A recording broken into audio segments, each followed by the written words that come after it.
ఒకరోజు రాఘవయ్య వ్యాపారంలో ఘోరంగా విఫలమై తరువాత బాధతో ఒక వీధి మూల కూర్చుని వచ్చిపోయే బాటసారులను చూస్తూ ఉన్నాడు. అతనికి ఎదురుగా ఒక పెద్ద చెత్త కుప్ప కూడా ఉంది. ఆ చెత్త కుప్ప దగ్గరికి ఒక వ్యక్తి వచ్చి తనకు అవసరమైనటువంటి కాగితాలను అన్నిటినీ ఒక సంచిలో నింపుకుని అక్కడ నుంచి వెళ్ళిపోయాడు. ఆ తరువాత కొద్దిసేపటికి రెండవ వ్యక్తి వచ్చి అదే చెత్త కుప్ప దగ్గర తనకు అవసరమైన కొన్ని ప్లాస్టిక్ బాటిల్స్ను, గాజు సీసాలను ఒక సంచిలో నింపుకుని అక్కడ నుంచి వెళ్ళిపోయాడు. ఆ తర్వాత కొద్దిసేపటికి ఒక కుక్క వచ్చి ఆ చెత్త కుప్పలో ఒక ఆకులో కొంత ఆహారం ఉంటే అది తినేసి వెళ్ళిపోయింది. చివరిగా అదే చెత్త కుప్ప దగ్గరికి ఒక ఆవు వచ్చి తన కడుపు నింపుకోవడం కోసం అక్కడ ఉన్న ఆకుకూరలను తిని వెళ్ళిపోయింది. ఇదంతా గమనించిన రాఘవయ్య ఒక చెత్త కుప్ప మీద ఆధారపడి ఇంతమంది బ్రతకగా లేనిది ఏ ప్రపంచంలో నేను బ్రతకలేనా అనుకుంటూ అక్కడ నుంచి ధైర్యంగా లేచాడు.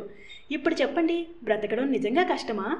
మన జీవితంలో మనకు తెలియకుండానే మన చుట్టుపక్కలే చాలా అవకాశాలు ఉంటాయి. ఆ అవకాశాలను మనం గ్రహించకపోవడం వల్లే మన జీవితం నాశనం అయిపోతుంది.